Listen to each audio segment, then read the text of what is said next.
Hey, what is up guys, Smurfy here, and today we've got Legacy Cube. We're straight away into pack 1, so I'm not going to keep you any longer. So the cards that stick out to me are Chandra. She's a quick win condition, can board wipe and can refuel, which is nice. Entomb is fine if you want to go into like an Entomb reanimated deck. Not something I'd like to take this early. A bunch of dual lands, and again, Buried Alive, same as Entomb, but just a little bit weaker. Brimaz is good. Shardless Agent is good in a value like Simic deck. It's not a deck I particularly like to play. And Manic Vandal is just a fine 3-drop in mono red aggro or Boros aggro or something like that. There's quite a lot of mana rocks, so being able to blow up an artifact is pretty powerful whilst like developing the board. I think the best card in the pack is Chandra, but Manic Vandal is very good as well, I think. So yeah, I'm actually going to go with Manic Vandal. I think taking this early, if I just start taking the red cards early enough, it should send a clear message that red's not open. And to be honest, I don't know. Yeah, I haven't really played mono red in Legacy Cube too much, I don't think. I think it's more in Vintage, so I want to try it out. It is like my favourite archetype, so I might as well try and play it. Abbott is great. Killfiend is really good if you can get a couple of like bolts and things like that to pump him up really quick. Dissolve and Time Warp are fantastic. Languish is good, and Green Warden is so much value in one green card. It's fantastic, and Solemn, obviously. If people that play Cube love Solemn.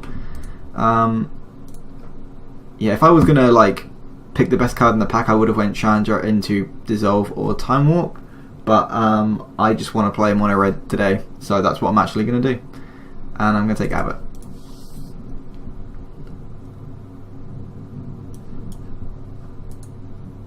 Ajani's cool. Kratos Clause is nice. Elish Norn is sweet. Obviously we're not in that deck, but like maybe with the Entomb and things like that, that would have been something to consider.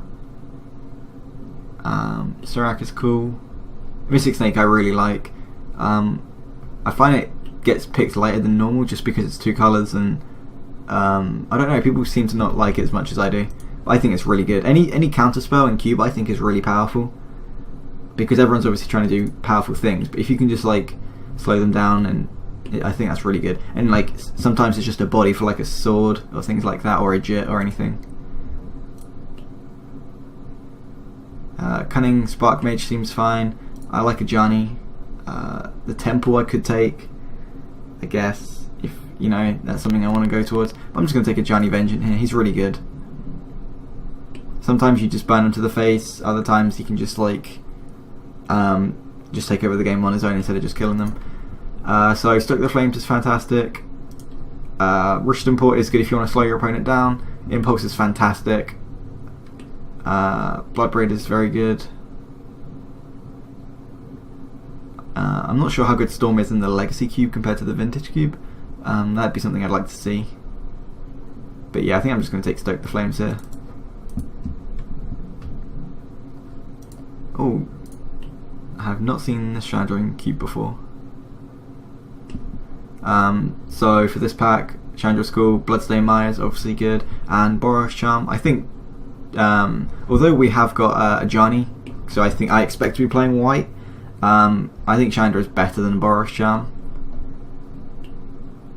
Yeah, I definitely think so. So all you have to do is attack, get in, and then like use a spell, and then tap it, and then you've dealt 3 damage to flip, and then you can straight away just ping them for 2. So I think Chandra's the pick here. I can actually see Boros Charm just wheeling anyway. 1, 2, 3. Yeah, I think Boros Charm could just wheel. I don't expect the Bloodstained Mire to, of course, though. That's not going to wheel. Not too much in this pack. Green seems pretty open. I could take Fiend Hunter, or I could take Obstinate Baloth if I just don't want to play against it. Same with Primal Command, to be honest. They both gain life, so there might just be something I don't want to play against. Yeah, it's basically between Fiend Hunter, which I really don't expect to play, and one of these two. I'm just going to take the Baloth. I don't want to play against Baloth. Nothing else I really care about. Like, obviously Phyrexian Obliterator is bad news, but I can burn through that. Obstinate Baloth just gets in the way and everything, so I'm just going to take it. Stomping Ground is good. Verdant Catacombs is fine.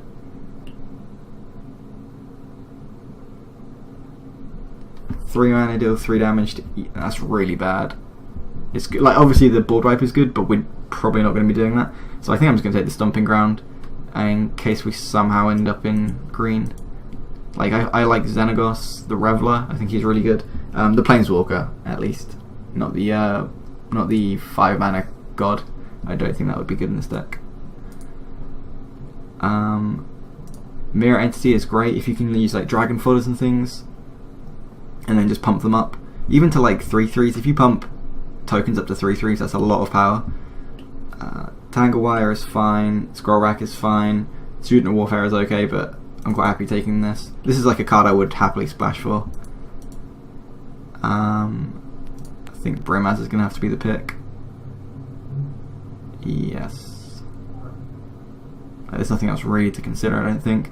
Like Honor of the Pure, I can't see us playing. I can't see us playing Brimaz either, but I think we're more likely to play him if we end up with like a lot of fixing somehow. But the other, Honor of the Pure only pumps white creatures, so Killfiend is good. Land Tax is pretty nice. But yeah, I think Killfiend is still just better in this deck. Harmonize was really late there as well. So I'm starting to think green is just open. I'm going to take that. Again, if we can get like a good red-green card. I'm not going to splash for like Huntmaster of the Fells, but like something that can put a lot of pressure on quickly, like, or even, I don't think Domri's in here, but yeah, Xenagos definitely. Yeah, we'll see what else comes around.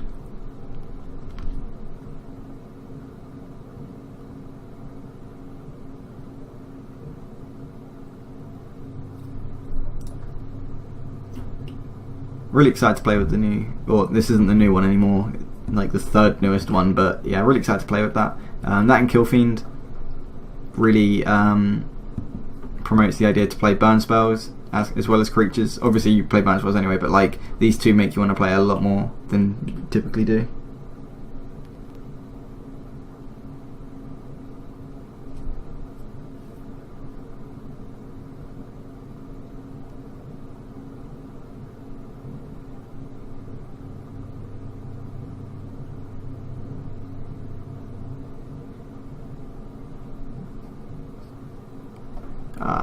These are all fine. Bloodbraid is a lot better now that we've got two lands for fixing, so I don't mind taking that.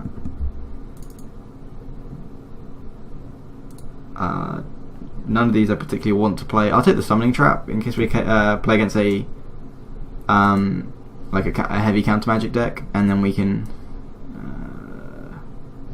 We'll take Maelstrom Pulse. Yeah, if we play against like a heavy blue deck, then we can just bring Summoning Trap in. It's just like a trying, just get them randomly when they counter like a Killfiend or something. Because it's 0 mana, right? So.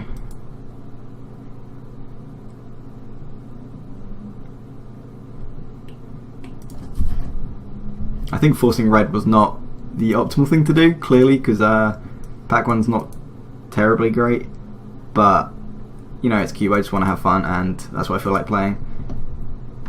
I think I would probably be in a red-blue deck if I was to. Yeah, I think I would have went Chandra into probably Dissolve. Oh, this pack is pretty good. So, Fiery Confluence deals so much damage to the face. Just for, like, I find that's really good. Bedlam Reverie is fantastic. Sacred Foundry we do want. Faith's Fetters is good against Planeswalkers. Upheaval is great. Obviously, we're not an Upheaval deck though. I really like Fiery Confluence because you can blow up artifacts as well, which is really, really relevant in Cube. So I think I'm going to go with Fiery Confluence, but it's pretty close with Reveler. I'm constantly impressed with him in other formats, especially in Blue-Red Delver in Modern. And I think he's going to see play in Legacy as well, if he hasn't already. But yeah, it's definitely between these two, but I think I'm going to go Fiery Confluence. Just because so far we only have like one burn spell, and this burn spell complements Killfiend and Chandra, and the Bedlam would want more instants and sorceries. So yeah, I'm just going to take that. Avalanche Riders is fine. Thunderbreak is good. Yeah, this pack is pretty good actually. Needle Spies, I haven't actually played with in Cube. Obviously the manlands are pretty good in Cube. Well, what does the black one do?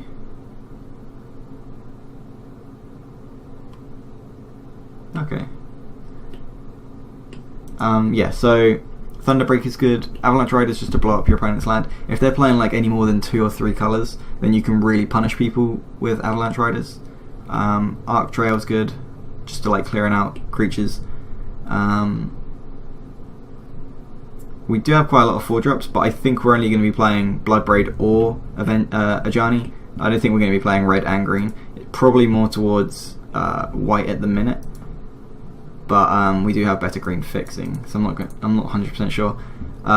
So I think Thunderbreak is the best pick here. I think it's pretty close between that and Needle Spires, to be honest.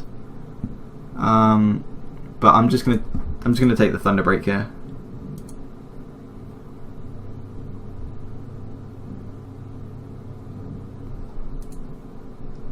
Hoarding Outburst is fantastic, especially with Stoke the Flames.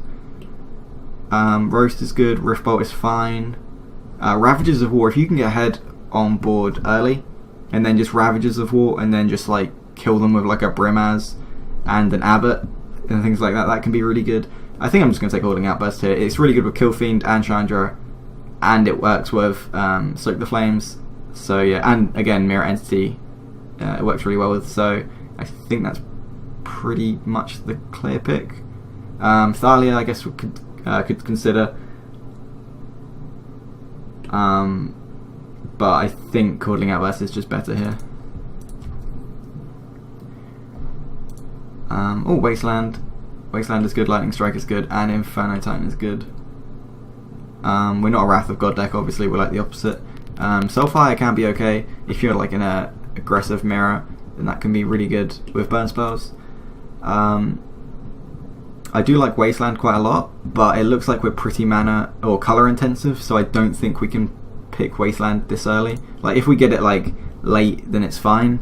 But I'm not going to say that we're definitely playing a Wasteland, so I'm not going to take it this early in a pack. Inferno Titan is very, very good. It just closes games so quickly, especially with fire breathing. Like you normally just play it and then like kill something and then attack, and then you can kill the other guy that's like if they have another blocker, and then you can just hit them for like 9 or something stupid. But 6 mana is a lot, so I think I'm going to go with Lightning Strike. Perforos is fine. Oh, okay, so that pumps our red guys as well, which is nice. Okay, interesting. Perforos is fine. Oh, they've added these in, that's cool. I don't expect anyone to take the other half, but at the same time it's not even necessarily in the cube. So target creature gains haste, and then you can put them together and it makes a lot of power. Okay, that seems really good if we can get the other half. But again, it is a colourless land, but giving haste is really good as well, so it's got like flood protection. I think I'm going to take Perforos here as a good constant source of damage, but I can definitely see... Actually no, we're going to go with this. I want to play the new card. Why not? Mog War Marshal is pretty good. Ajani, that's actually pretty good. Again, he's double white though.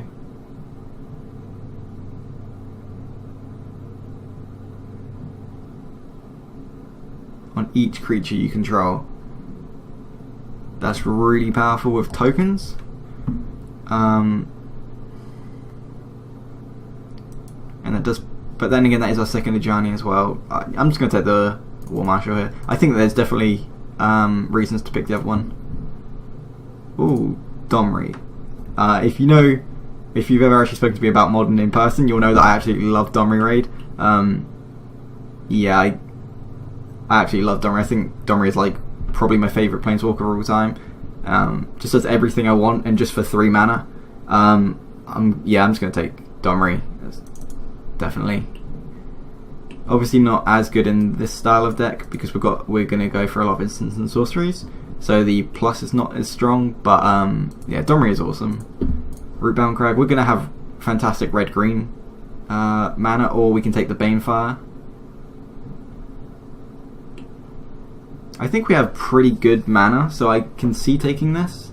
So we have 15 playables at the minute. Oh, and we could take Raise the Alarm actually as well. I'm just going to take the Rootbound Crag, because if we can get enough fixing, then we might actually be able to get away with playing both. And the Reveler came round. Temple Garden could also be at the pick, because then we can use it as a plains. Then we can use like for Domri and for Ajani and things like that.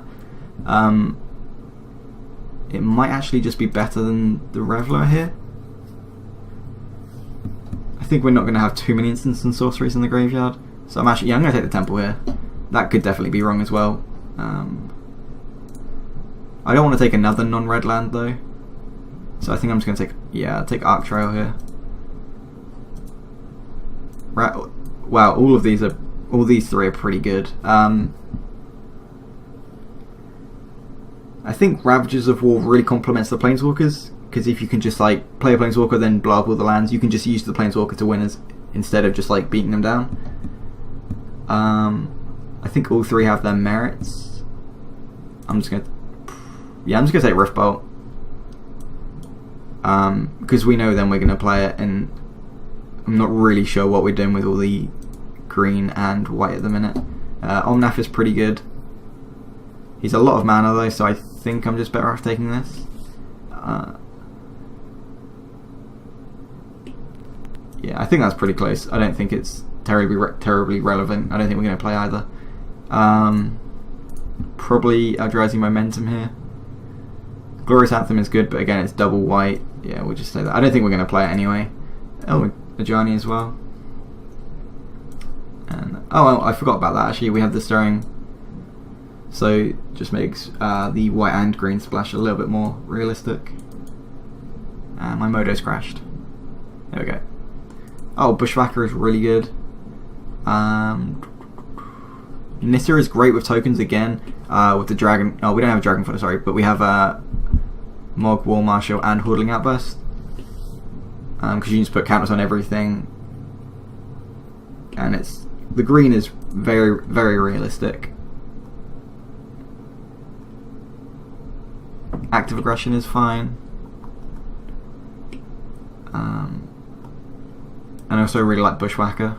I think it's between Bushwhacker and Nissa. Nissa being double green does put me off, because I don't want to be playing too many non-red lands.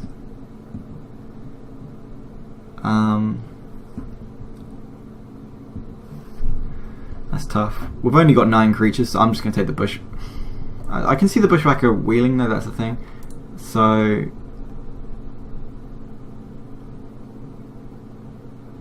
nah, I'm just going to take Bushwhacker, because they kind of do the same thing anyway. Or the Nissa just pumps your guys, which you expect from, which is what you want Bushwhacker for anyway.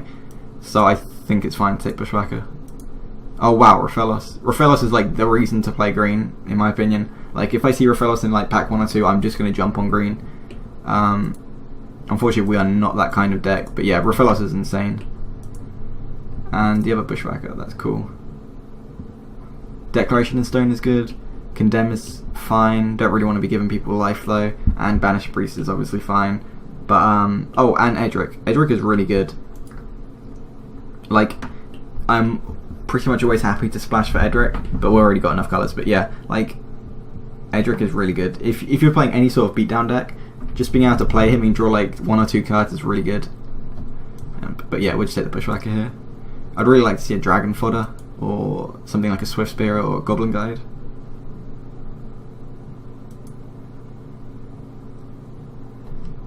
Mutavault is interesting. Incendiary Flow is just a bad Lightning Strike.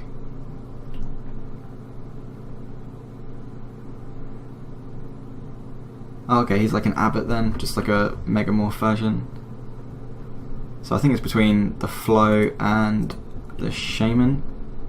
The Shaman seems fine. We have 11 creatures. I guess we should see how many burn spells we have. So we have Riftbolt, Arc Trail, Lightning Strike, and Stoke the Flames, and Fiery Confluence. Okay, so I think we've got quite a few, and Incendiary Foe is not like a premium burn spell because it's just sorcery speed, so I'm quite happy taking the 2-drop here. Oh, Krenko's Command, which is basically Dragon Fodder. It's quite nice because you can actually get both, so yeah, but they are functional reprints. So yeah, gonna take that. Museum Waters is fine. Mishra's Factory could be okay. I don't really want to be playing it. Actually, Mirari's Wake is interesting because it's like an anthem. But yeah, it's obviously not the pick, but it's something interesting. But yeah, we'll take the Krenko's Command.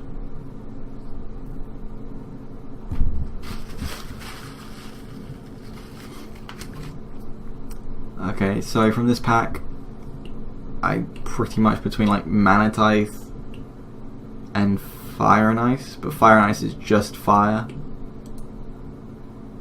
Guess we could take Anger, but that's not something I want to be doing.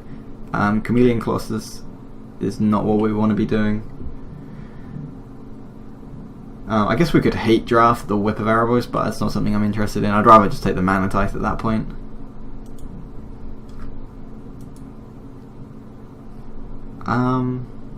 Yeah, I don't think we're playing Brewmaster, so I'm going to cut him.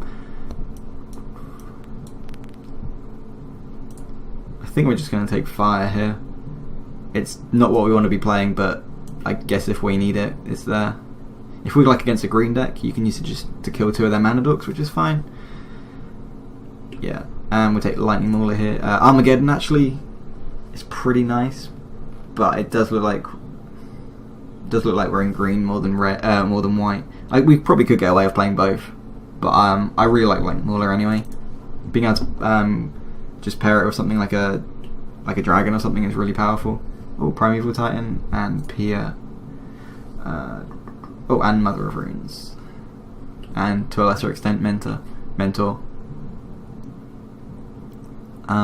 Primeval Titan could be a really nice late game card. Double green isn't great, but we still do have good fixing. I think I'm just going to take Pia and Kieran here. The tokens is good. The tokens are good with the 2 Bushwhackers and the Mirror Entity. Primeval Titan is definitely very powerful, especially with this as well. But yeah, I'm happy taking Pia there. Emmerich has been added as well. Okay, so from this pack, Loxodon is not what we want to be playing, but it's an option, I guess. Hero of Bladehold, we're not in white, I don't think, as I keep saying, but that's like probably the best or most playable card for us. Thragtusk if I just don't want to play against it, and I guess we could play it as well. Actually, yeah, we'll take Thragtusk. I don't think we're gonna actually be playing it, but it's an option. And Nissa Wield, which is cool. Nothing else really interests me. Like, no, I don't want to be playing World of Blossoms, obviously.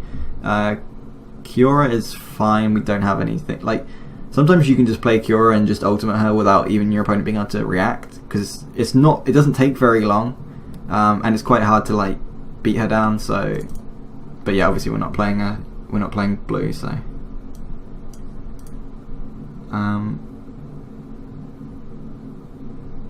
Not looking to play any of these. I guess we could take Edric in case somehow. No, I don't think we're going to be playing any of these. I'll just take the land, I think. Yeah. Don't mind taking the Mutavault here.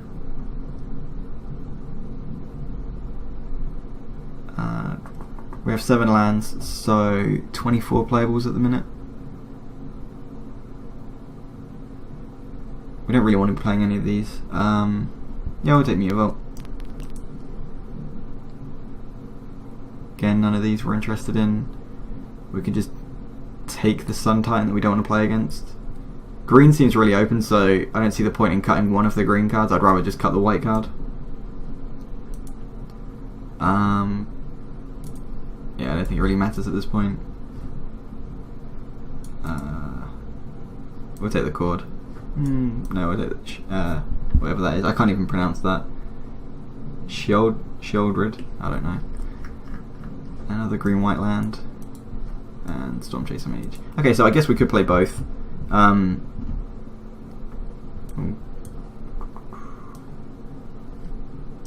Let's sort it out in CMC and group them separately.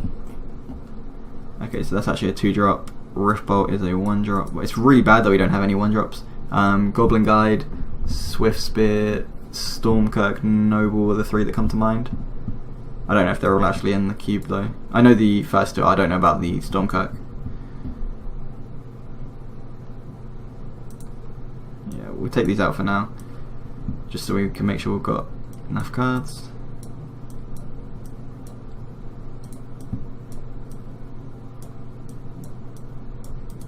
Okay, so 23 exactly. And we could play a Gianni, I guess. I don't really want to be playing a Gianni though. We also can play Thragtusk and the Stomphowler. Stomphowler is just a pretty big beater if you can blow up something relevant, and then it's just, yeah, it's pretty good. I'm a little bit concerned about playing Nissa, being double green. I think it should be fine though. Yeah, I think this is fine. Sort them by colour. We could play this just for the haste, but because we've got double green and we're playing white and we have a lot of double red, I'm not gonna play it. Mutavault again we could play, but I don't think we can get away with it consistently enough with the rest of the deck.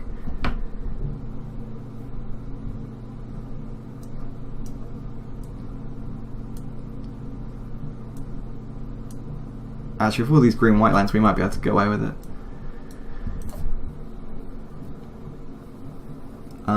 So for white, we only want we've only got 2. So yeah, 3 sources is probably enough.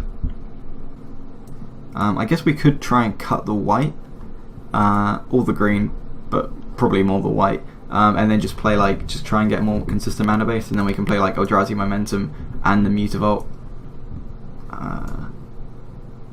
So yeah, if we cut the white, we play probably the Momentum, Monument, and a Thragtusk or a Stomphowler. Probably not the Baloth.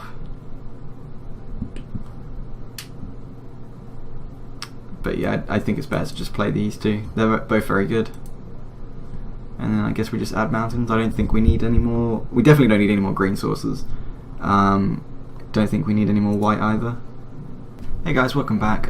Ready for round 1. We are on the draw, but this hand is fine, so we will keep. Hopefully we'll see another land soon, but okay, so we're against a green deck, so Arc Trail is really good here. Being able to kill 2 mana dorks is really good. I think we'll probably be playing Killfiend on turn 2, and then turn 3 Arc Trailing 2 creatures. But we'll see how it goes. If they do start ramping a lot, then we might just have to use Arc Trail on turn 2. Which would be a shame to miss out on the Killfiend trigger, but we'll see. Looks like they're attacking with their mana dork, so yeah, I guess we'll just play Killfiend.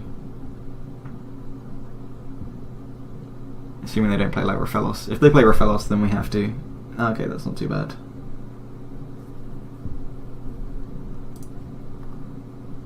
And we've got the 3rd land, which is good. I guess we could kill both.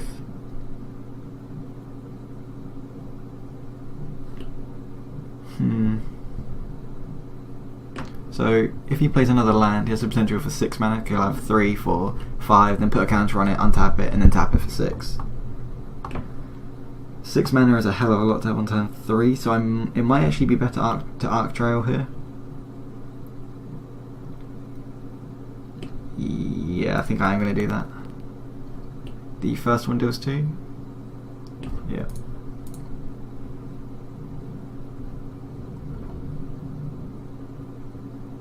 getting a 2-for-1 is quite nice there. I don't think we can afford to let them have potentially 6 mana on turn 3, because if they just play like a Primeval Titan or just something huge, that's fine.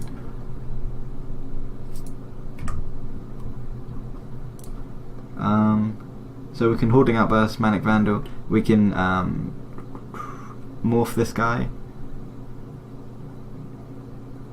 I think I like using Hoarding Outburst here, just to be like mana efficient. Actually no, I think Kill Fiend would be fine, because if we play Kill Fiend, the next turn we can, assuming we get a land, we can go Hoarding Outburst into Stoke the Flames to kill like a Planeswalker. So yeah, I'm going to play Kill Fiend here.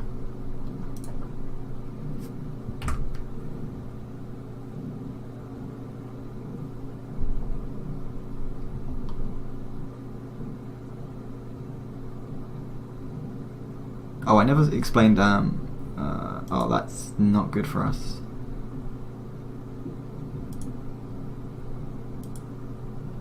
Definitely not good.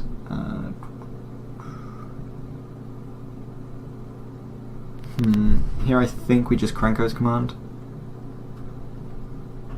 Yeah, we'll Krenko's Command. We could offer the trade for the Acidic Slime, but I don't see the point.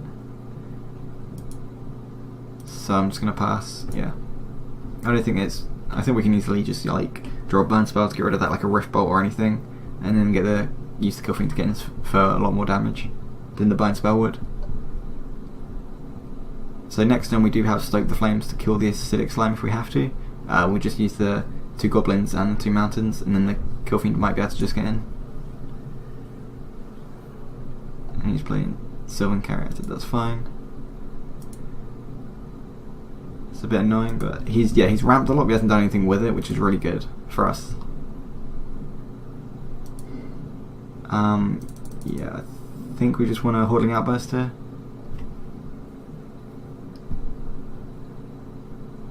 Yeah. Now I think we need to start attacking with the Kill Fiend, because we don't want him to use the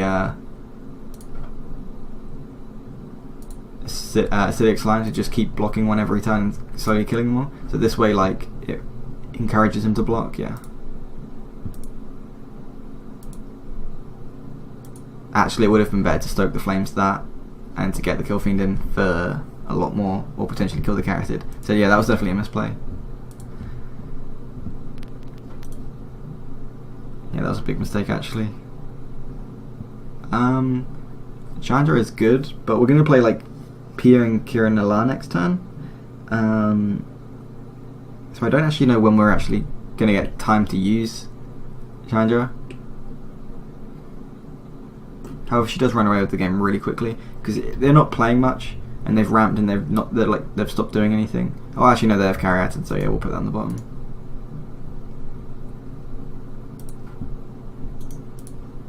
Attack with them all, because why not?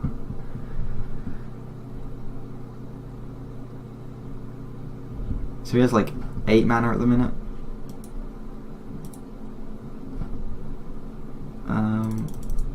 And we will morph this. There's no point in playing 3 mana 2/2 that doesn't blow anything up when we can just play that. Like this, the same stats for the same mana, so it doesn't make any difference. Garrick, okay.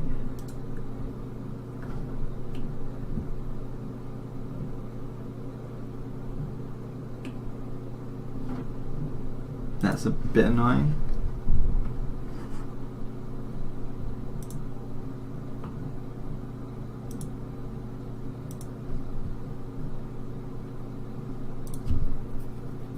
I think so. Yeah, we'll just go two goblins at Garrick, and then the rest at him or her, them, to be politically correct, I guess.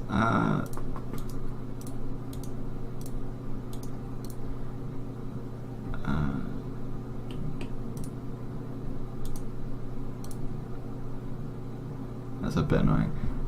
So these 2 at Garrick, and those are them. Yeah. I can't see, unless they have like a removal spell, I can't see that backfiring.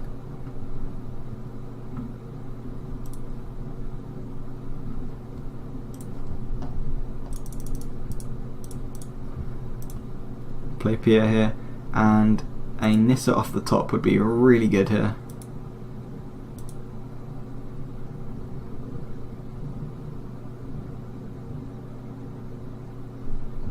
Our opponent is just in top deck mode, so I feel like we've been pretty fortunate that they haven't drawn anything too relevant.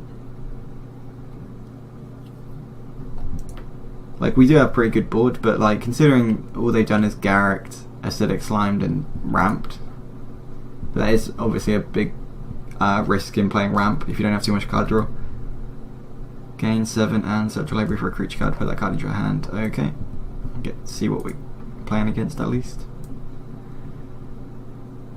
Well, I expect it to be something with... Oh, okay, that's fine. It's just like a double Eternal Witness. That's really slow, so... how much toughness does it have? It's got 4, okay, so we can just stoke the flames anyway.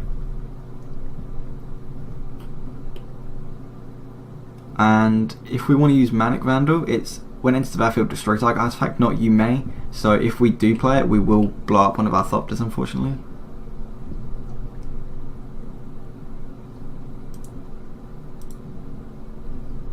Oh, and we get Domri. Okay, so we want to use Stoke the Flames to kill his, whatever this is called, Green Warden. But I still think we want to play Domri out. Yeah.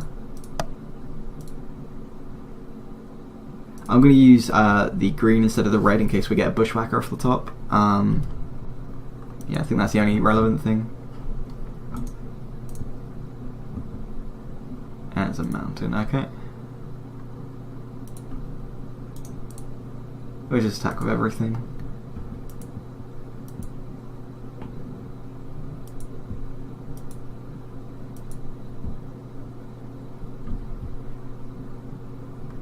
I don't think there's the fight ability is going to be very relevant, but yeah, I think we're just going to actually stoke the flames to kill the 6/4, and I expect he'll just get back the primal command. It's kind of like a loop that they can keep doing, sort of, because you can just keep shuffling it back in, which can then get this back. Which order does it do it? Search your library. Yeah, okay, so it says target player shuffles his or her graveyard into their library, and then it says you search for a creature. So you can, because it happens in the order it's written, I think that you can shuffle your graveyard back in and then go and fetch the Green Warden again when it dies. Because it'll die, then the trigger will go on the stack to return something, then you just choose that.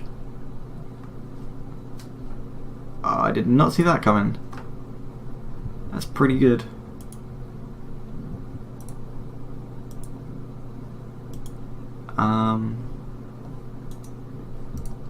What do we want to do here?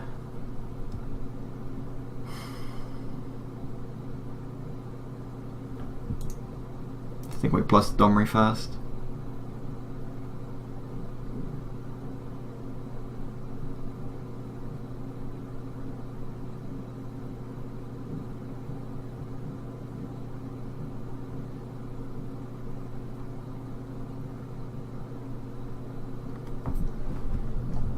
Not sure what our opponent's waiting for, but so yeah, we could use the Domri to make like the Pier and Kieran fight the Hornet Queen, or just use like a Thopter to throw at it to kill the Hornet Queen, because otherwise it can just keep blocking creatures and slowly killing all the tokens.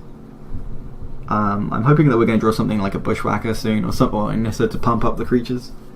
Obviously these all have Death Touch, so they will kill them, but we can trade into the Hornet Queen and not have to use like a burn spell or a lot of mana.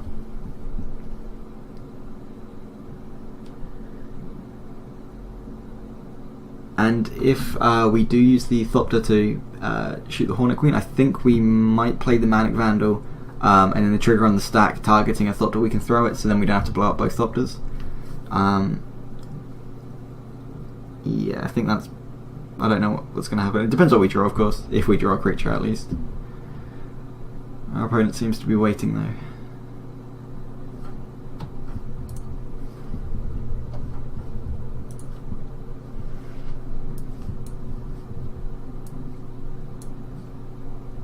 Give them a couple more minutes.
Okay, sorry about that. Yeah, our opponent took ages. I don't know what they were doing. And it's just another mountain, which is pretty bad for us.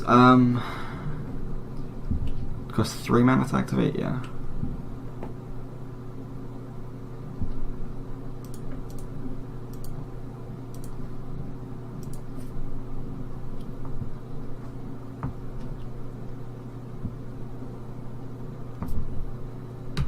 So I believe you have to just hold control when you use this, and then you should hold priority. There we go.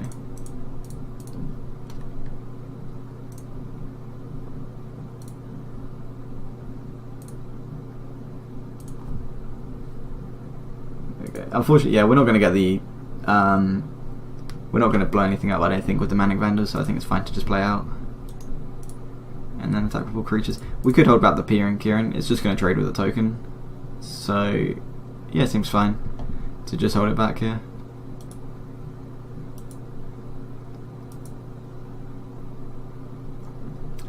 I expect they'll just trade all of them, or they could keep one back just to stop the Pia and Kieran. No, they're just going to trade everything, okay.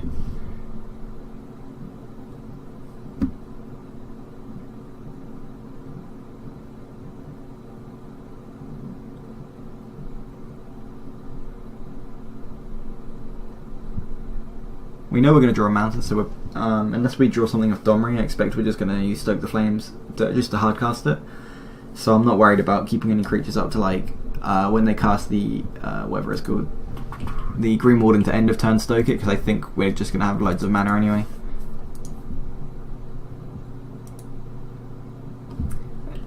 I don't know why, but they insist on having different tokens. I get it, like, this one is from Hoarding Outburst because it was from that set and that's the artwork, and then this one is from the other one, but I don't see why they don't just have the same artwork when you have them all, because this just looks stupid. And they're not even in their groups, like these two are randomly in the middle. That bugs me, I don't know why.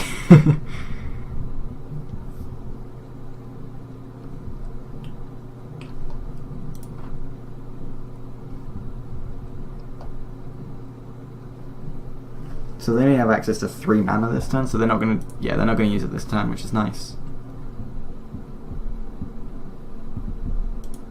And an Elvish Mystic, sure.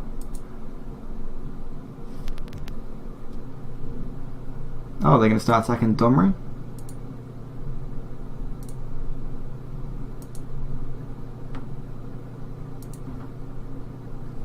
That's fine, like, I'm just gonna use Domri to plus every turn anyway. Oh, that is a really good draw.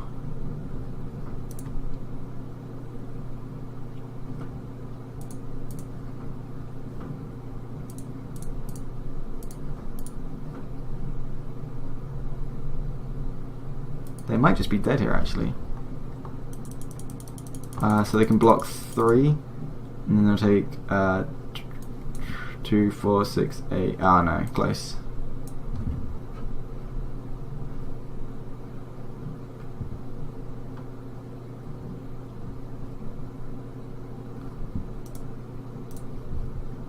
Oh, yeah, wait, sorry. Yeah, when things go on the stack, sometimes I accidentally pass priority to go into start combat, so if something's on the stack, you can just add the mana, and then if you go to begin combat, it'll tell you not to, without emptying your pool. So if you fuck up a lot, that's something you can use.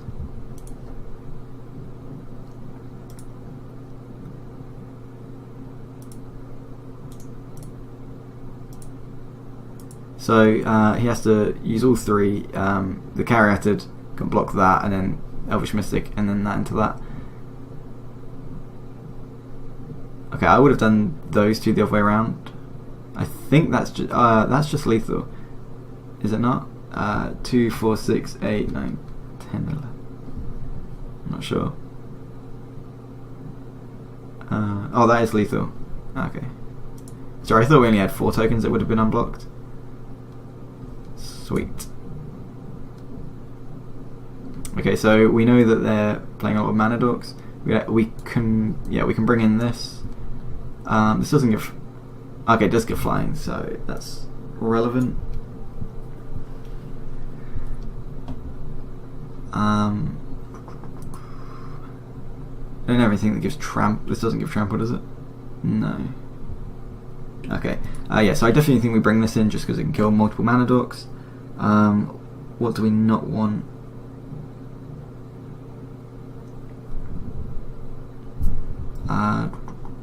We don't want Manic Vandal because it doesn't hit anything, or not that we've seen, and I don't think there's any reason to keep it because I don't expect them to have anything we can hit with it. And we'll just submit that.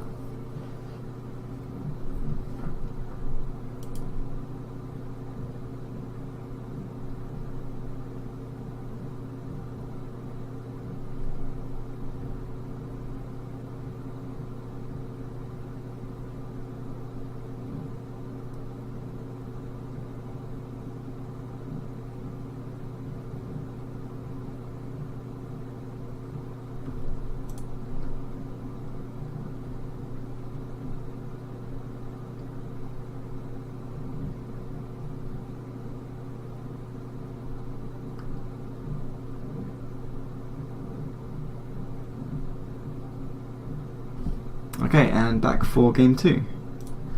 Again, our opponent will be on the play. Hopefully we can use Arc Trail and Fire and Ice to get some value early game and slow them down.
Folks, I'm Boris Johnson, I'm the Foreign Secretary of the United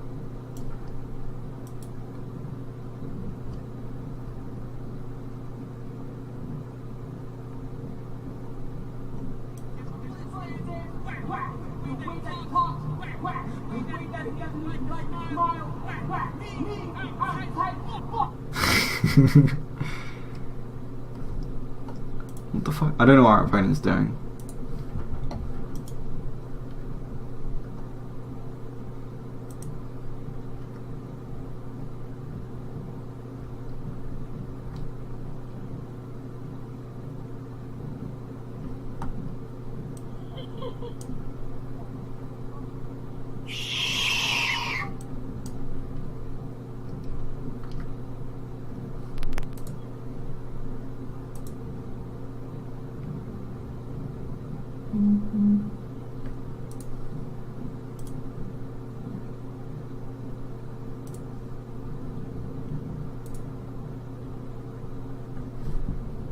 Okay, and welcome back for game 2 again. Sorry about the wait. My opponent was doing something for ages. We will keep this. This hand is fine. We've got Kill Fiend again, and Lightning Strike to get rid of a mana dork if we need to. So we can suspend the Rift Bolt here. I find it hard to believe they'd keep an opening hand of 7 with no ramp. So I expect to have either a 2-mana mana dork. They have the enchantment that enchanted land taps for an additional color. An additional mana of any color.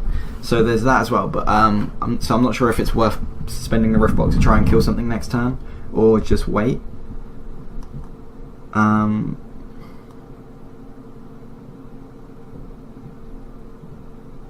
I guess if we didn't suspend the Rift Bolt, it would have been fine to just play the Temple Garden tapped. I don't think it's worth suspending the Rift Bolt. Actually, yeah, I think it is. Because I think we do want to play the Kill Fiend next turn. And I don't want to be slowed down too much by another mana dork. Or by a mana dork, sorry. So I'm just going to play it hoping that this puts him off playing a mana dork or something. Okay, that's fine. And we just target our opponent.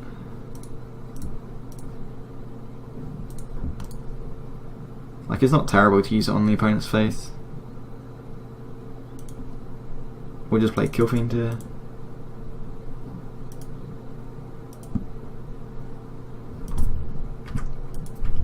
So Goblin Bushwhacker and Krenko's command is a really good combo. Just because on turn 4 you can just add like 2, 4, 6 power to the board just with haste attacking. So I think next turn we'll probably Chandra, and then potentially next turn we can either Lightning Strike a creature and use Krenko's command and try and flip the Chandra. Yeah, we'll see what happens. Because if you Krenko's command, then it pumps up the Kill Fiend as well. Kitchen Finks, that's a bit annoying.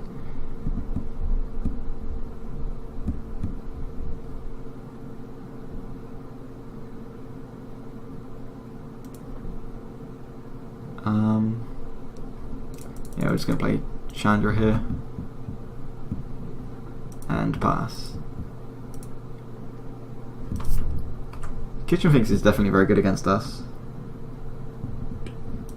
Next time we do have the Krenko into Bushwhacker, which is good.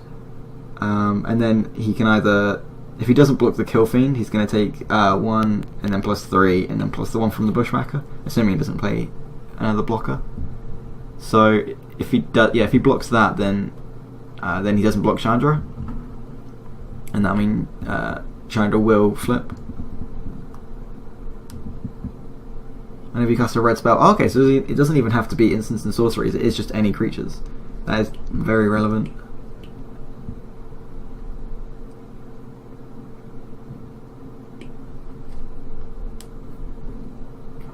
And that's fine.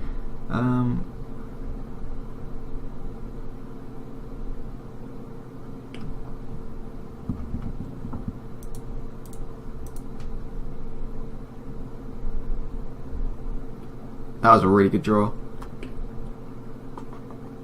So we can use, so yeah, we'll shock this. What this means we can do is ping with Chandra, Arc Trail, 2 to that, 1 to that. Then we can Lightning Strike the Persist trigger, and then we'll get in for 1, 7, 8, 9. Actually, do we want to? Okay, so we want to attack first. Yeah, so we'll go like 2 to that, 1 to that. Oh, and then we want crap. Oh, this is on the stack, so we can just ping. Then untaps. That's good. Okay.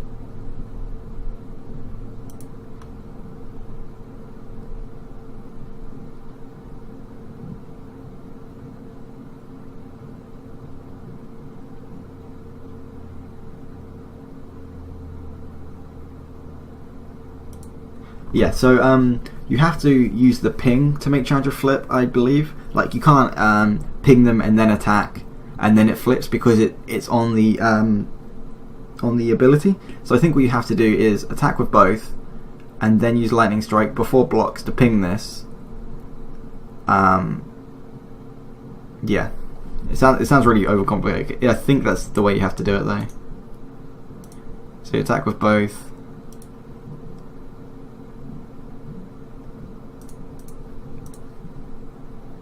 Because if we don't do the Lightning Strike now, whilst we're in attacking, then we'll miss the untap from this.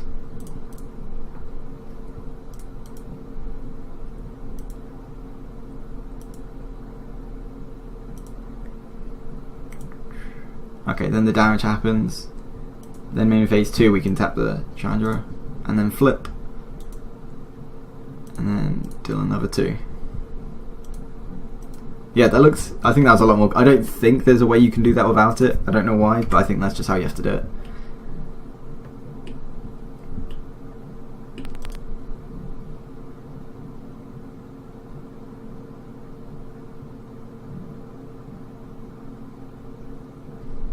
Our opponent's just using Sylvan Library, taking ages with it again.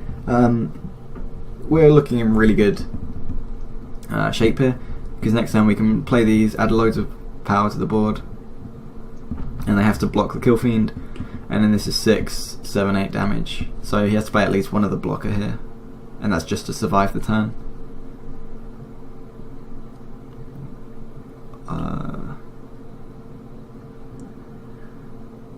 Oh, okay, that's cool. I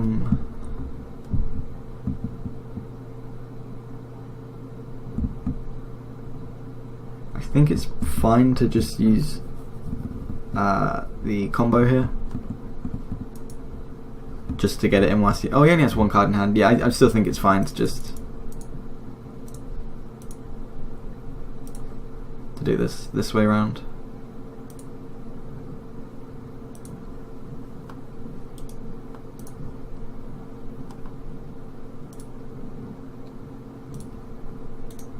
He will probably block the Bushwhacker, which means the Kill Fiend will get him for loads. Yeah, because this way they can at least trade.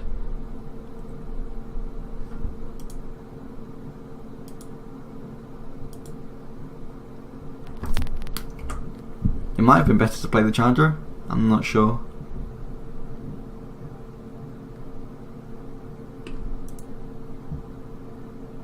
This way is more mana efficient as well, so. And then they're going to bring back Primal Command. That's horrible for us. Stoke the Flames off the top would be perfect here. Oh, okay, yep, sometimes you just get there.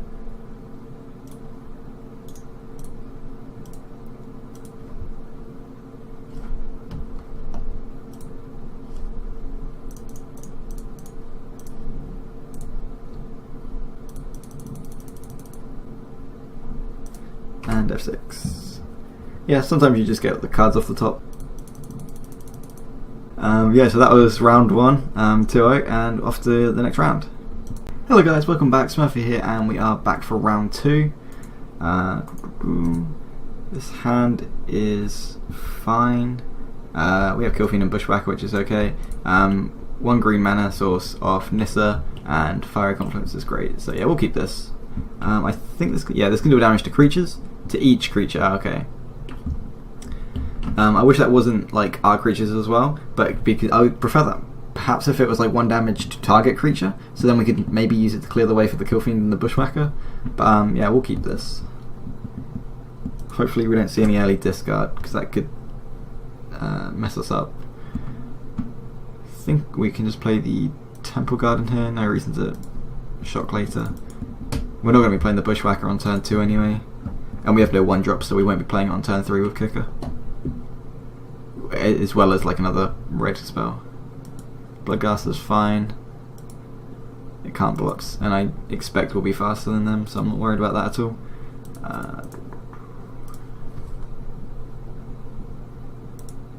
And we just pass.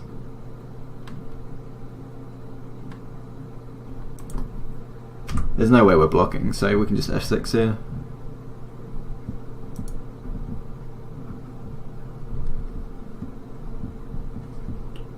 We're basically just going to take 2 off that every turn, like, Oh, that's bad. Oh, that's okay. That's fine. Yeah, so we can play Nissa here or Bushwhacker. I'm just going to play the Nissa. This is instant or sorcery. Okay.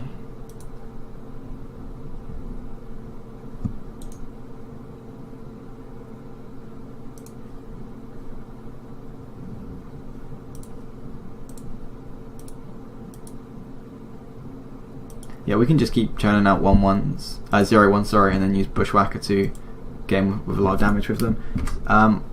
I thought the Kill Fiend was similar to Prowess in the way that it works with non-creature spells, but it's actually just instants and sorceries, so it didn't pump from the Nissa. But that's still fine. Nissa can take a couple of hits, because she's just going to keep plussing anyway. So we might as well just keep the token around and Nissa. And they are not hitting their third land drop, which is really good for us.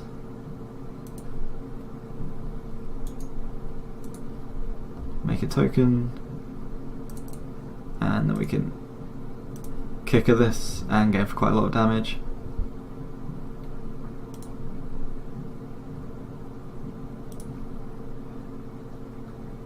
And if you don't know, the suspend on this doesn't pump the Kill Fiend. It's not until next turn it comes in, so we can do that main phase too. Just in case anyone's like, oh, why didn't you do that first? Doesn't change anything.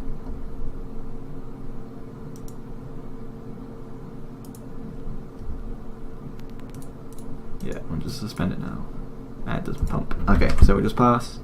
And then, by the look of it, they can't kill the Nissa, so next turn we can just pump out another guy. Okay, Doomblade, that seems fine. Wait, did they do that? They did that after damage. That's strange. It's only 2 more damage, so I guess in case we play something else. Oh, they might have been waiting to see if we cast any instants and sorceries in combat and missed. Like, accidentally misclicked through 2 damage.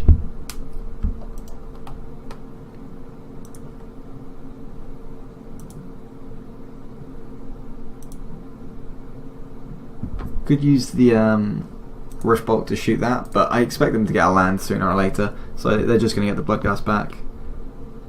Landfall just comes back, so yeah. Make another blocker. 1, 2.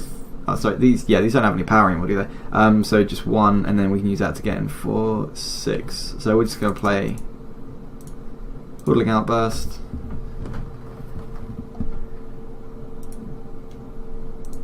And we'll just use a plant token next turn to block if they attack with the Nissa, and then we'll just minus Nissa.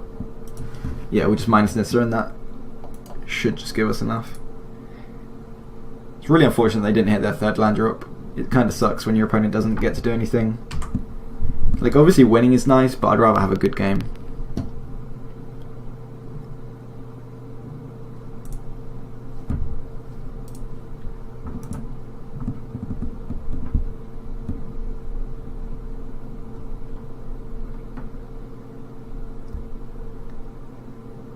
And they finally did get it, which is good. I can't think of any 3-mana board wipes in the cube. Not that that would even still leave them in a good position. I don't think Flying Tendrils is in the cube, which is the only 3. Oh, Toxic Deluge. Yeah. Hero's Downfall would be fine on this, I guess. I mean, they're still dead, but they don't know that. Underworld Connections, wow, okay.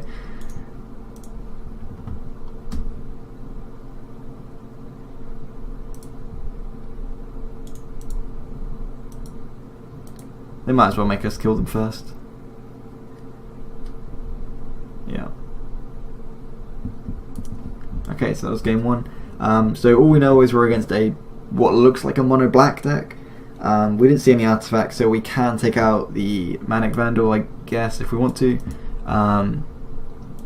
We did see Bloodghast, so maybe we want to bring in Fire and Ice again, just because it's got like 1 toughness and you can use it to kill that and potentially kill something else.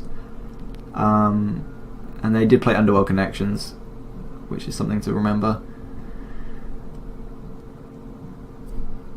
We don't have any enchantment hate besides Maelstrom Pulse, but we're not playing that obviously. As they're playing black, they might have discard, so Baloth might be pretty good to bring in. Yeah, I quite like bringing that in. Because if they use, say, Liliana of the Veil to make its discard, or Rakdos Return if they've got something like that, yeah, just putting in a Baloth is really powerful. I don't know if it's correct to take out Manic Vandal for that, but like we're only paying 1 extra mana for Baloth than a Manic Vandal, so if there's no targets then it's fine. Obviously it's double green, which is a problem, but I think the potential upside is worth it. Okay, and back for game 2. This hand is fine. If we can get the third land, so we can use the Lightning Mauler to pair with the Thunderbreak, you can get him for a lot of damage really quickly. We use the Stirring Wildwood turn 1, then the Mountain, then the Rootbound Crag, and then we don't have... Oh, this could be interesting. Hypnotic Spectre would be cool here. Liliana, okay. Oh, that Liliana. Interesting. Let's say quick clock we have to put on the Liliana before it ultimate. Like, turn 1 Liliana is pretty impressive, actually. And it means we can't use the turn 2 Lightning Mauler. Yeah, that could be a real problem. So we can use the Stirring Wildwood or the Temple here. Playing the Stirring Wildwood means that we have access to white earlier.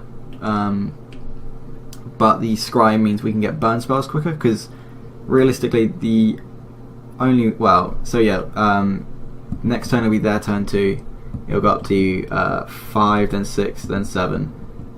And then they'll ultimate. Okay, so we've got 4 turns after this one. Because I don't think we can beat the ultimate, like, not even close. So I'm just going to play the Temple of Abandon here and try and look for a burn spell. And we don't need that land. So yeah, it paid off already playing that. But yeah, we only have 2 white spells in the deck, so...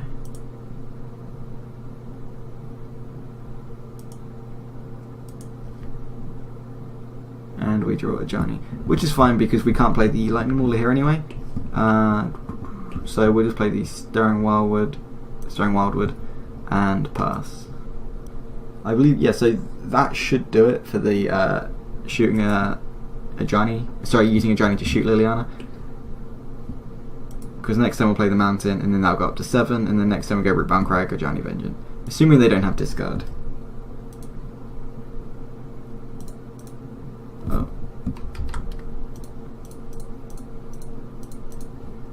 I can just use Nissa here to make a plant token. It's going to get killed obviously, but we might as well just tick it up.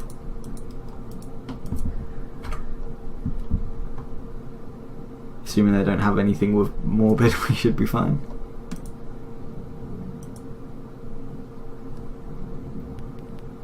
Okay, interesting.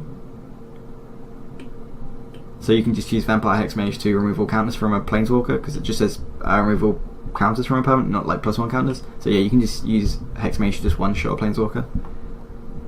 Which I'm hoping they'll do with Nissa. So we can play a Johnny on... No, they're not. Okay. We can play a Johnny, minus it, and shoot Liliana. And then I think they'll use the Vampire Hexmage to kill the Johnny. Or we can use Lightning Mauler and Krenko. And then attack with both. Oh, sorry, we'll minus Nissa first, and then we can attack with both. And then if they want to kill the Nissa, they can, and we've minused. So I think that's the best option.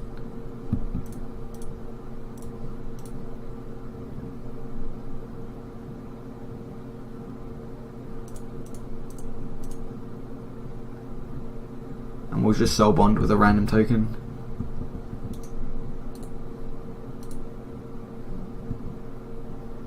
Yes.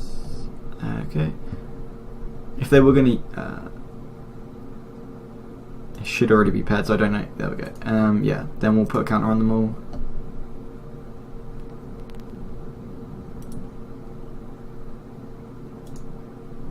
And attack Liliana. So I expect he'll block one of them and then kill Nissa. And then hopefully the other one will get through. If not, that could be a huge mistake. I don't see them, like... Yeah, actually that was probably a misplay. So we could have used Ajani and then minus to shoot Liliana, guaranteeing that he can't ultimate, but this way if he has a removal spell he can use it on the Goblin token. Which he doesn't, okay. And I did not realise that I had First Strike. That's bad. That's fine. And played land, yeah. We'll just pass. What's important now is that we have creatures on the board with Nissa, and we've got some pressure on Liliana.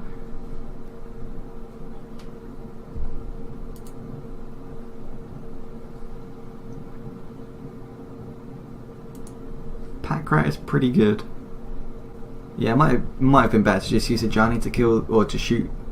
Maybe not actually, because then I don't know. That's tough. But yeah, because Lightning Mauler with Thunderbreak is a really nice combo. It's not really a combo. It's just yeah. They're not going to attack Nissa, I don't think. Okay.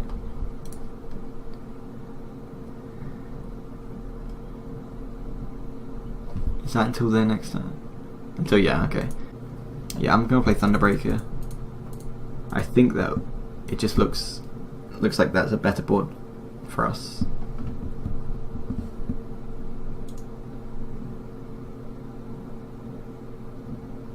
So if we use the plus, all it's gonna do is like Liliana's gonna kill it. If we minus, we can pump up the Thunderbreak. But I don't think pumping up the Thunderbreak is going to be relevant. We're not going to attack into a First Striker, so we'll just pass.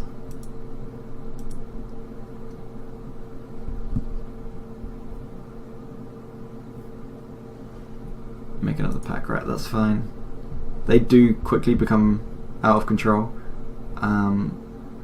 But I think we'll be alright. 1, 2, 3, 4, 5. Okay, so if we draw another land, or an untapped one, we can go Pia and Kieran into Reckless Bushwhacker Surged, which will just put out loads of damage. So if they start getting aggressive, we can really punish them quickly.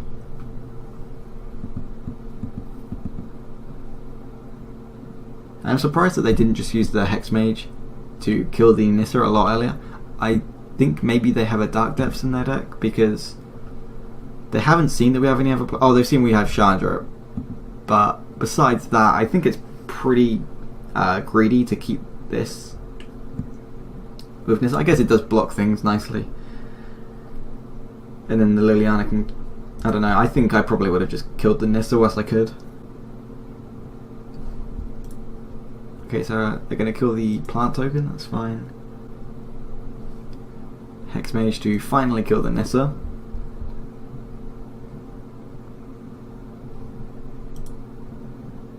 And then just pass. Yeah.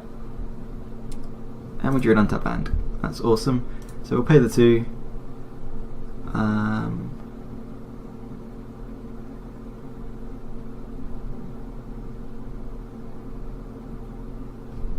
So when we do Surge the Bushwhacker, all that's going to happen is we'll have 3 goblins on the ground. 2 of them will have 3 power.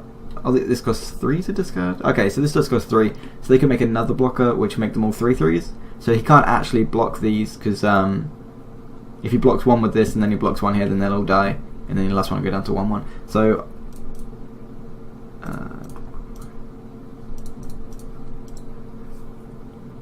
yeah, we can attack with everything.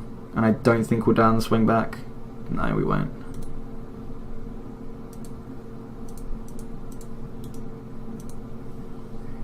We search this. We have to send out at least one thing at Liliana. Or can we just go for them?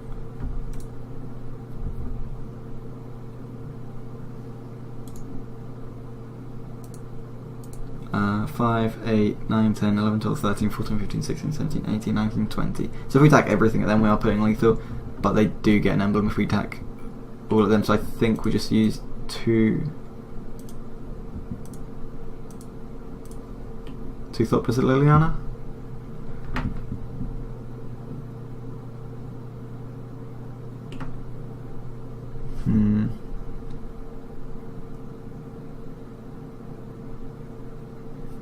Yeah, we'll do it like that. And because of the way that pack rats work with damage like on creatures. If they block one of the 3/2s, like if they block that there and then that one there, this will deal 3 to this, and that'll die, and then this one will shrink down to a 2/2. So this will have dealt 2 damage, so it'll die as well. So I don't think they can actually block these very profitably.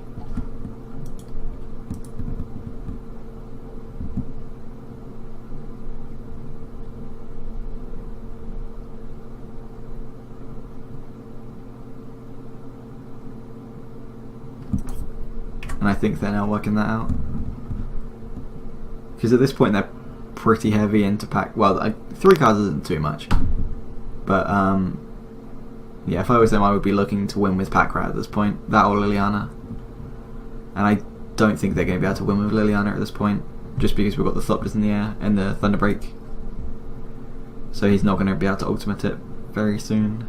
And they did have Liliana at the Veil, so the Obstinate Valor could have been sweet. But we didn't get to live that dream. Next turn we can Ajani, which will take 4 mana, and then assuming...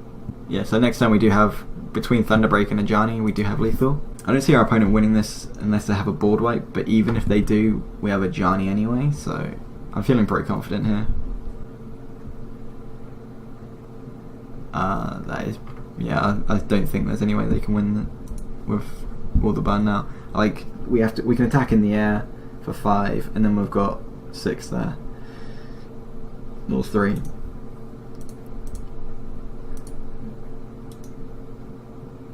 I'm just going to attack with everything first. See what happens. Obviously they'll make a pack rat.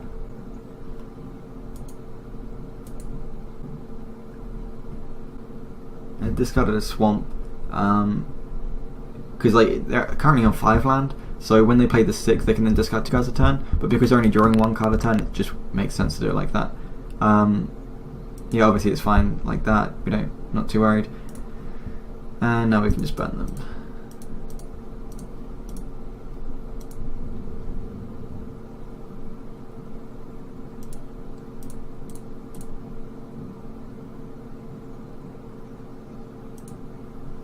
And no, we do not want to redirect.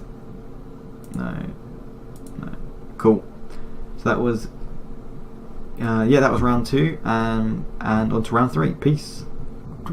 They're on the play. So this hand looks fine. We don't have any creatures on turn 1 or 2.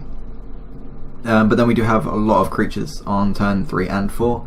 So I'm going to keep this. I'm not particularly happy with this kind of opening hand, but it seems fine. Like, we've got a curve. We'll just play the Stomping Ground it. We could suspend the Riftbolt in case they play anything on turn 2. But then we can just arc lightning it anyway, so I'm not going to bother. And we'll just pass. We could have shocked there just to like pretend to hold up something, but I really don't think it's worth it. That is something we definitely want to kill. So that's perfect for Arc Trail. Because we can deal 2 to that and then 1 to the opponent. It's just like a bad Searing Blaze. But yeah, getting rid of that is so important. Especially if you can get take an extra turn card with that. That's ridiculous. Lingering Souls, that's pretty good against our hand at the minute. And we drew Bloodbraid. I really like Bloodbraid here. It looks like there's some sort of... They could potentially... Yeah, so they're Esper, so they could be potentially like counter spells. And Bloodbraid is really good against counter spells. I believe that Cascade doesn't matter if the actual card gets countered. Yeah, when you cast, yeah.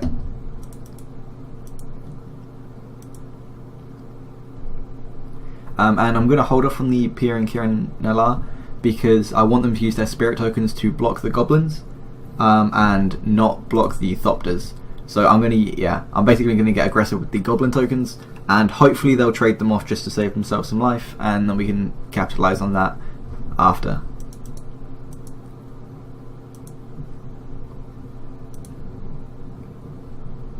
We could play Domri, but we just want to play Bloodbraid at this point. Oh, that is perfect. And because we've got so many tokens, I can really imagine them blocking some spirits here, some goblin tokens here. Yeah, this is exactly what we want them to do. Obviously they're going to make some more with the flashback, but that's fine. And he's going to condemn that. Okay, that's pretty good. We still got the two 1/1s out of that, so that's fine.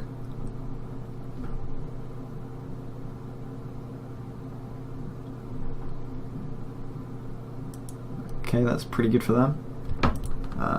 Blocks really nicely against the goblin tokens. And lingering souls, yep.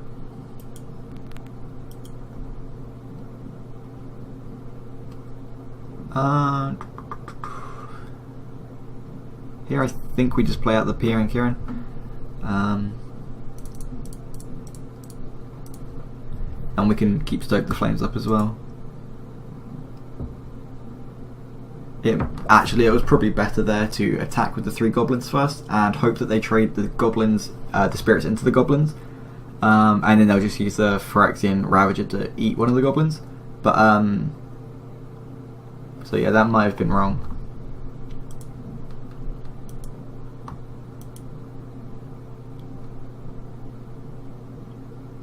And thinking about it, we probably should have just attacked because of that.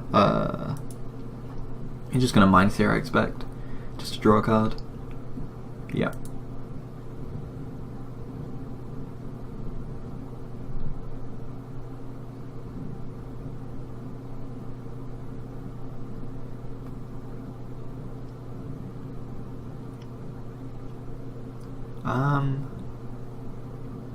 That's fine.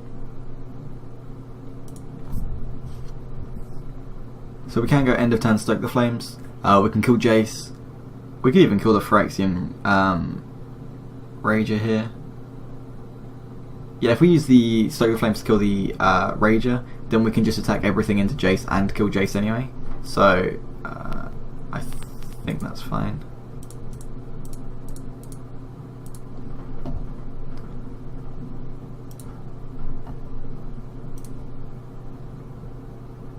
No, that's fine.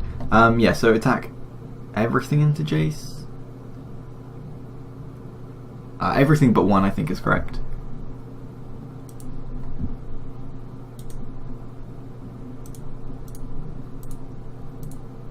And that one out our opponent. Yeah.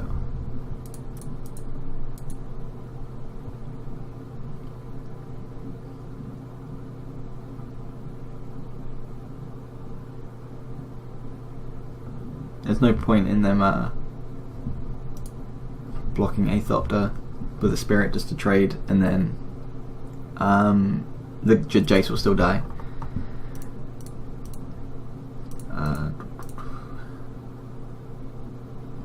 Yeah, and we'll play this guy.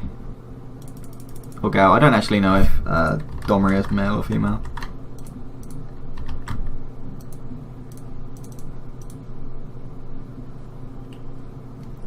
I'm not sure. Okay, Temple of Plenty. We don't want to be drawing that, but we don't really get a choice. We could suspend the Riftbolt, but we're not under like any sort of... we're not really encouraged to be mana efficient here, because we're not in a hurry to do anything. We know what we're drawing. So, yeah. Maybe Domri will draw something though. But I don't really want to be using a Riftbolt on a Spirit.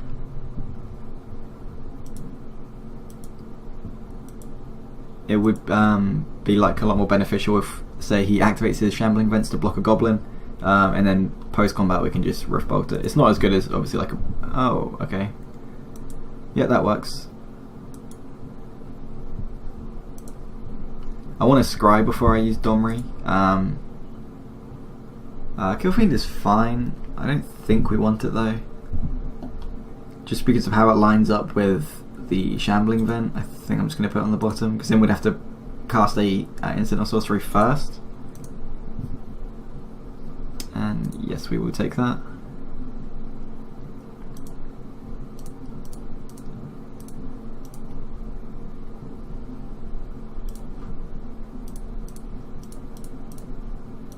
And I'm just going to cast the Manic Vandal into nothing. into no artifacts just because we just want the body. And it's a human warrior, okay.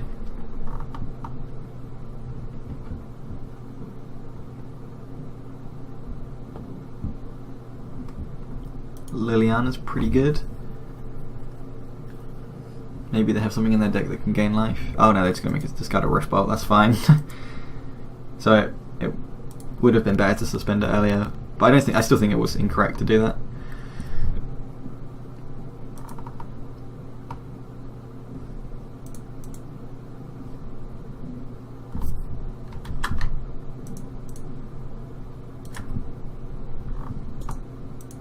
And because they played the Liliana, they don't have enough mana to activate. Oh, Johnny's good on top. But yeah, they don't have enough mana to activate the Shambling Vent this turn.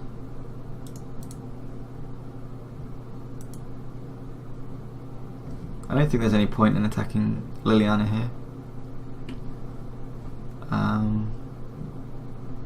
No, I think it's fine not to. Like, if they start getting close to ultimate, we can always just use a Johnny to ping them.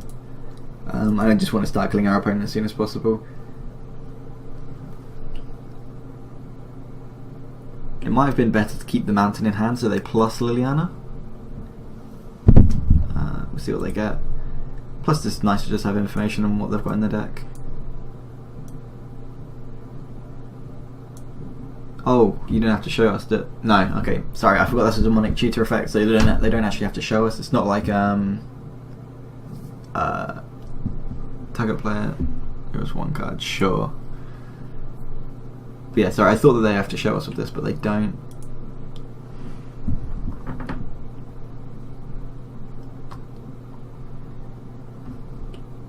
This costs. Okay, so they're not going to be using Shambling Vent this turn either. Just sell it. That is absolutely fine because we can use a Johnny to one-shot that, or just tap it down. That's really good for us.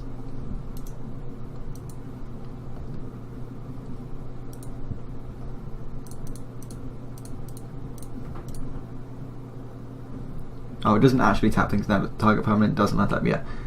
So we're just going to use. Yeah. We don't really have a choice, to be honest.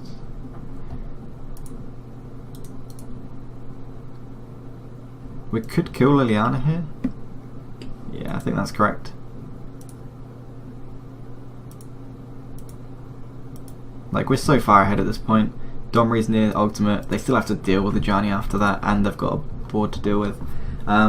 They can use Shambling Vent to kill a Johnny here, but if they're using that much mana and their blocker to do that, then I'm not too worried, and we just use Domri to win.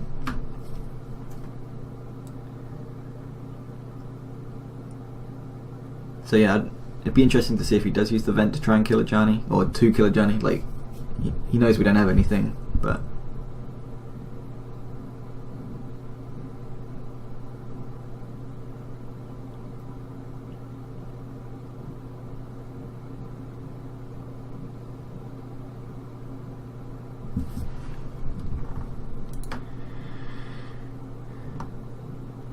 Baneslayer Angel, yeah, that's pretty good.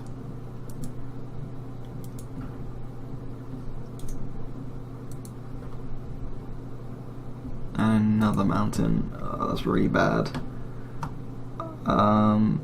This game really quickly turned around just from that Baneslayer.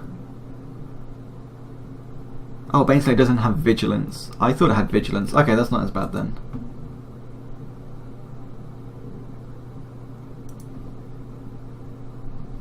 We will tap the swamp down and just pass. There's no point attacking, we're just going to lose a guy and they'll gain 4, or sorry 5.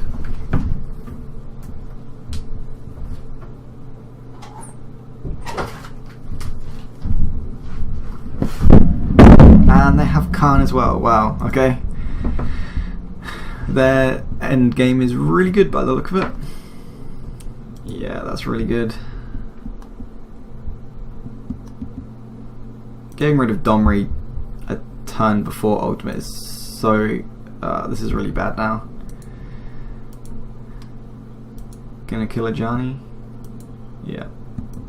And we know we're drawing a mountain.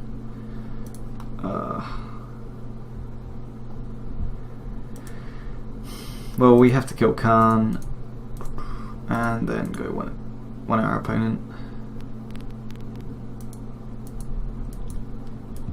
That Khan was just on time. I don't know if they fetched for that or what, but yeah, that Khan was really good.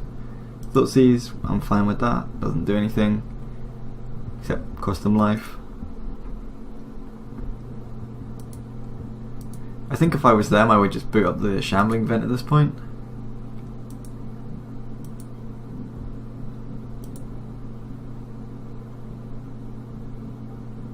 Like, the gaining life is so good.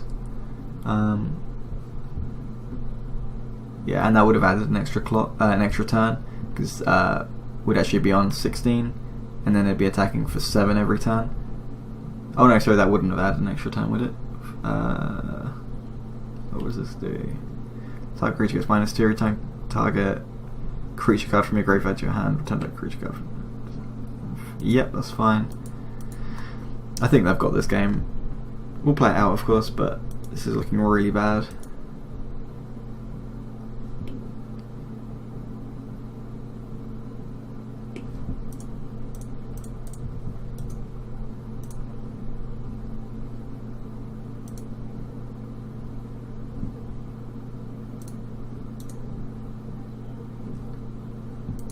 See what we get. Oh, and it costs 1 red. Yeah, we can't win now. There's no way anything's happening. We just drew so many land in a row that we couldn't really do anything. That's fine, it happens. Like, our opponent last round got stuck on 3 lands, so it's not like it's particularly unfair. It's just a bit annoying that that's how you lose. So we're going to bring in Austin and Baloth again. We didn't see any artifacts, so I'm going to take out Manic Vandal. We could bring in the Monument because we saw, I think we saw Supreme Verdict or something. Anything else? Ajani's pretty good against them, just because Planeswalkers are hard for them to deal with. But I don't want to have to worry about the double white. Nothing else I'm interested in, I don't think. Maybe the land. It's annoying we didn't have the other half. That would have been really cool to be able to use that. Yeah, we're just going to run with that. The Austin and Baloth, hopefully we get lucky with that with Liliana, but besides that, there's not really too much sideboard we have. And we would definitely like to play first.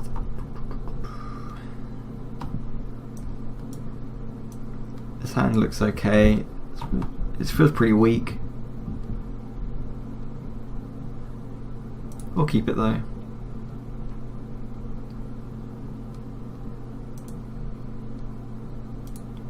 And we'll just pass. Because we're on the player, we don't have to like play the Riftbolt blindly into a 2-drop. Or we don't need to even think about that. We can just cast this and pass. We've drawn a lot of burn. Ideally we draw the creatures then the burn late game, but this is fine this way around, I guess.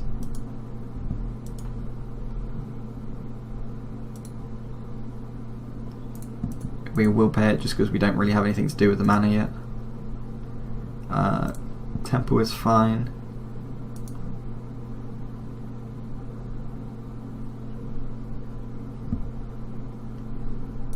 Not sure what they're trying to do. Yeah, we don't need that land. We definitely don't. And we'll just attack. Not sure what they've got for 1 black mana here. Disfigure, that's fine. Get another 1/1 anyway, and we can attack.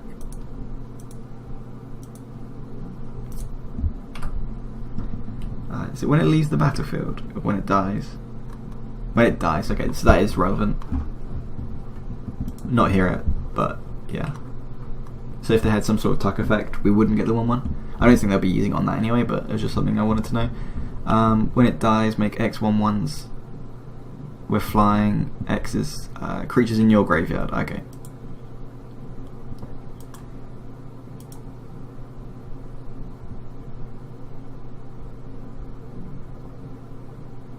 So we can use Bloodbraid or Lightning Strike to get rid of that.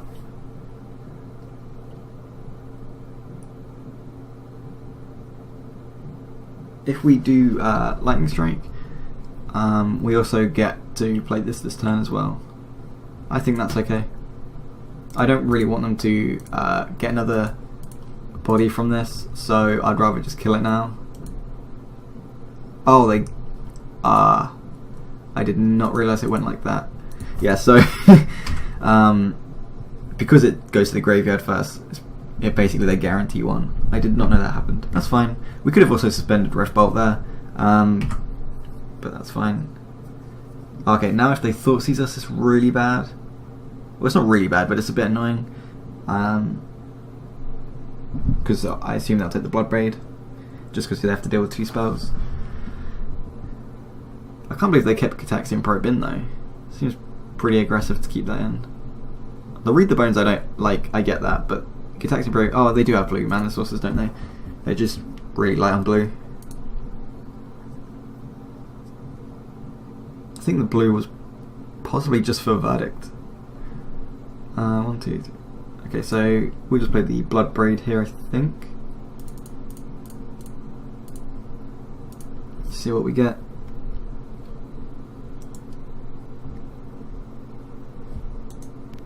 That was really good, that draw.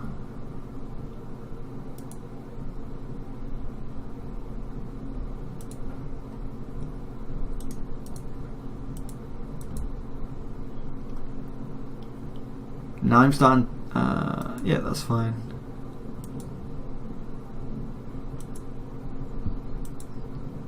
Okay, now I'm going to suspend the Rift Bolt, because it's getting towards the later part of the game, and I want to start emptying our hand so the Liliana and the Thoughtseize become useless sooner.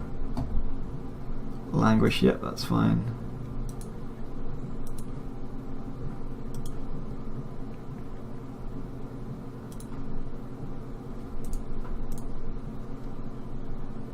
Obsidian Baloth, okay, so that's a very good draw.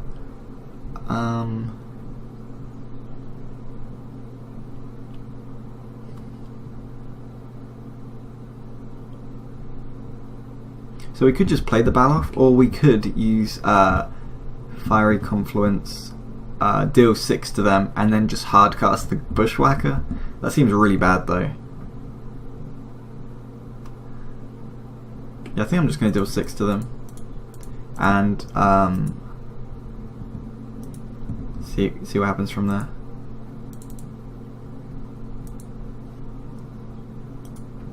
Because if they use, yeah, if they like play Liliana plus, then we just cheat this into play. They can't Thoughtseize anyway, so Jace is fine. Yep.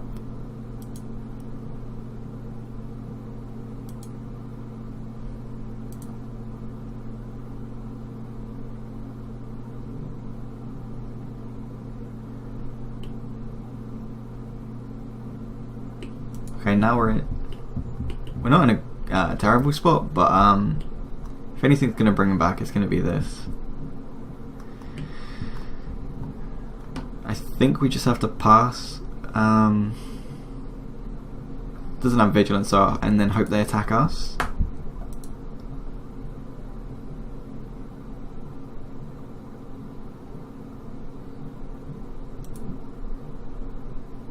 Which they are, that's fine. Gaining 4 life is okay, but it's the fact that it's a blocker as well, which was my main concern.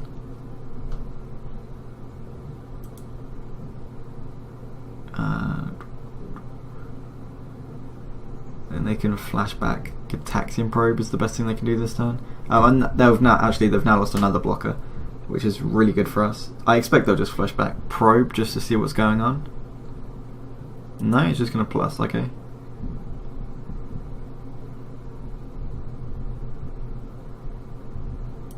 That's fine. And again, okay.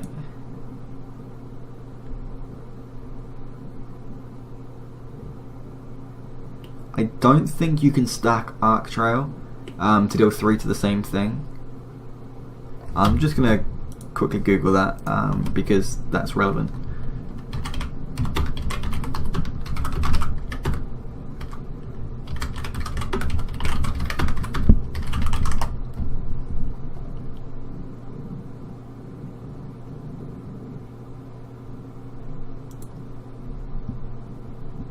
says another, so I don't think you can. Okay, yeah, I googled it and Google says no. I can always just try it.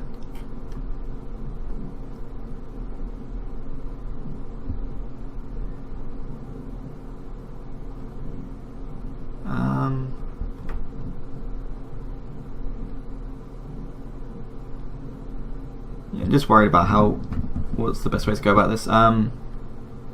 We could use Arc Trail just to shoot our opponent, which doesn't really do anything. We can kill 2 spirit tokens.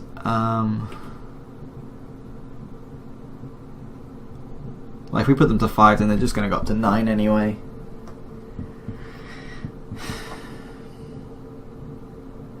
They just happen to have quite a bit of, well, they just happen to have some life gain main deck, like between Gisela, is this Gisela? Yeah, Gisela and Soulfire, things like that, and the Shambling Vent.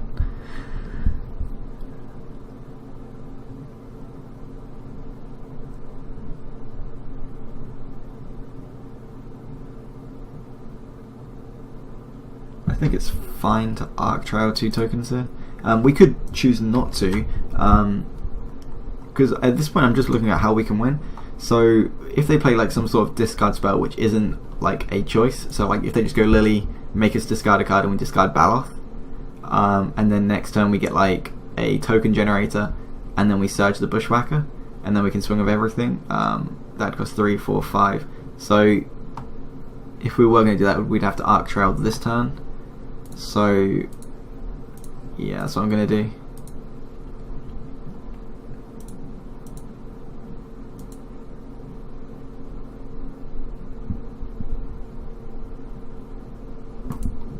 Like playing the Baloth doesn't really do too much here.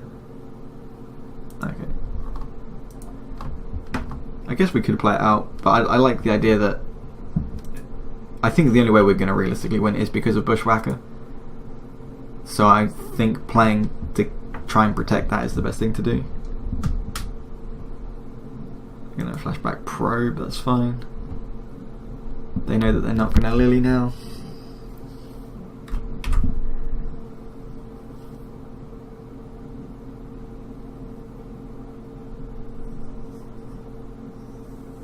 It might have been correct to just board in a bigger creature from the sideboard, but I don't think we really had anything. What have they got now? Baneslayer Angel, ugh.